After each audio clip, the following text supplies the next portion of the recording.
طٰہٰ، اے نبی صلی اللہ علیہ وآلہ وسلم، ہم نے تم پر قرآن اس لیے نازل نہیں کیا کہ تم مشقت میں پڑ جاؤ، مگر ہر اس شخص کی نصیحت کے لیے نازل کیا ہے جو خوف رکھتا ہے۔ یہ اس ذات کا اتارا ہوا ہے جس نے زمین اور اونچے اونچے آسمان بنائے، یعنی رحمان، جو عرش پر جلوہ افروز ہوا۔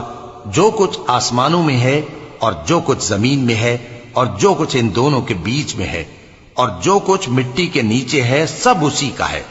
اور اگر تم پکار کر بات کہو تو کیا ہے، وہ تو آہستہ کہی ہوئی اور نہایت پوشیدہ بات تک کو جانتا ہے۔ اللہ وہ معبود برحق ہے کہ اس کے سوا کوئی معبود نہیں ہے، اس کے سب نام اچھے ہیں۔ اور کیا تمہیں موسیٰ کے حال کی خبر ملی ہے؟ جب انہوں نے آگ دیکھی تو اپنے گھر والوں سے کہا کہ تم یہاں ٹھہرو، میں نے آگ دیکھی ہے، میں وہاں جاتا ہوں، شاید اس میں سے میں تمہارے پاس انگارہ لاؤں یا آگ کے مقام سے اپنا رستہ معلوم کر سکوں۔ پھر جب وہ وہاں پہنچے تو آواز آئی کہ اے موسیٰ، میں تو تمہارا پروردگار ہوں، تو اپنے جوتے اتار دو، تم یہاں پاک میدان یعنی طویٰ میں ہو، اور میں نے تم کو منتخب کر لیا ہے، تو جو حکم دیا جائے اسے سنو۔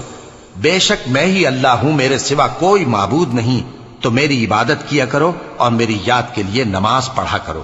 قیامت یقیناً آنے والی ہے، میں چاہتا ہوں کہ اس کے وقت کو پوشیدہ رکھوں تاکہ ہر شخص جو کوشش کرے اس کا بدلہ پائے۔ تو جو شخص اس پر ایمان نہیں رکھتا اور اپنی خواہش کے پیچھے چلتا ہے، کہیں تم کو اس کے یقین سے روک نہ دے، تو اس صورت میں تم ہلاک ہو جاؤ۔ اور اے موسیٰ، یہ تمہارے داہنے ہاتھ میں کیا ہے؟ انہوں نے کہا، یہ میری لاٹھی ہے، اس پر میں ٹیک لگاتا ہوں اور اس سے اپنی بکریوں کے لیے پتے جھاڑتا ہوں، اور اس میں میرے اور بھی کئی فائدے ہیں۔ فرمایا کہ موسیٰ اسے زمین پر ڈال دو، تو انہوں نے اس کو ڈال دیا اور وہ یکا یک سانپ بن کر دوڑنے لگا۔ فرمایا کہ اسے پکڑ لو اور ڈرنا مت، ہم اس کو ابھی اس کی پہلی حالت پر لوٹا دیں گے، اور اپنا ہاتھ اپنی بغل میں دبا لو کہ وہ کسی عیب و بیماری کے بغیر سفید چمکتا دمکتا نکلے گا۔ یہ دوسری نشانی ہے تاکہ ہم تمہیں اپنے بڑے بڑے نشانات دکھائیں۔ تم فرعون کے پاس جاؤ کہ وہ سرکش ہو رہا ہے۔ کہا، اے میرے پروردگار، اس کام کے لیے میرا سینہ کھول دے اور میرا کام آسان کر دے اور میری زبان کی گرہ کھول دے تاکہ وہ میری بات سمجھ لیں، اور میرے گھر والوں میں سے ایک کو میرا وزیر یعنی مددگار مقرر فرما، یعنی میرے بھائی ہارون کو۔ اس سے میری کمر کو مضبوط کر اور اسے میرے کام میں شریک کر تاکہ ہم تیری بہت سی تسبیح کریں اور تجھے کثرت سے یاد کریں، تو ہم کو ہر حال میں دیکھ رہا ہے۔ فرمایا، موسیٰ، تمہاری دعا قبول کی گئی، اور ہم نے تم پر ایک بار اور بھی احسان کیا تھا جب ہم نے تمہاری والدہ کو الہام کیا تھا جو تمہیں بتایا جاتا ہے۔ وہ یہ تھا کہ اسے یعنی موسیٰ کو صندوق میں رکھو، پھر اس صندوق کو دریا میں ڈال دو، تو دریا اس کو کنارے پر ڈال دے گا اور میرا اور اس کا دشمن اسے اٹھا لے گا۔ اور موسیٰ، میں نے تم پر اپنی طرف سے محبت ڈال دی، اور اس لیے کہ تم میرے سامنے پرورش پاؤ۔ جب تمہاری بہن وہاں فرعون کے ہاں گئی اور کہنے لگی کہ میں تمہیں اس کا پتہ دوں جو اس کو پالے پوسے، تو اس طریق سے ہم نے تم کو تمہاری ماں کے پاس پہنچا دیا تاکہ ان کی آنکھیں ٹھنڈی ہوں اور وہ رنج نہ کریں۔ اور تم نے ایک شخص کو مار ڈالا تھا تو ہم نے تم کو غم سے نجات دی، اور ہم نے تمہاری کئی بار آزمائش کی، پھر تم کئی سال اہل مدین میں ٹھہرے رہے۔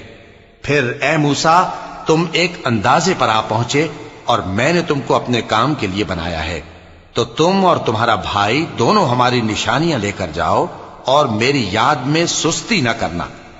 دونوں فرعون کے پاس جاؤ کہ وہ سرکش ہو رہا ہے، اور اس سے نرمی سے بات کرنا، شاید وہ غور کرے یا ڈر جائے۔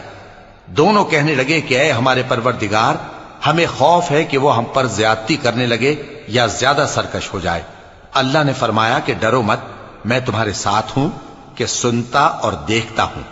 اچھا، تو اس کے پاس جاؤ اور کہو کہ ہم آپ کے پروردگار کے بھیجے ہوئے ہیں، تو بنی اسرائیل کو ہمارے ساتھ جانے کی اجازت دیجیے اور انہیں عذاب نہ کیجیے۔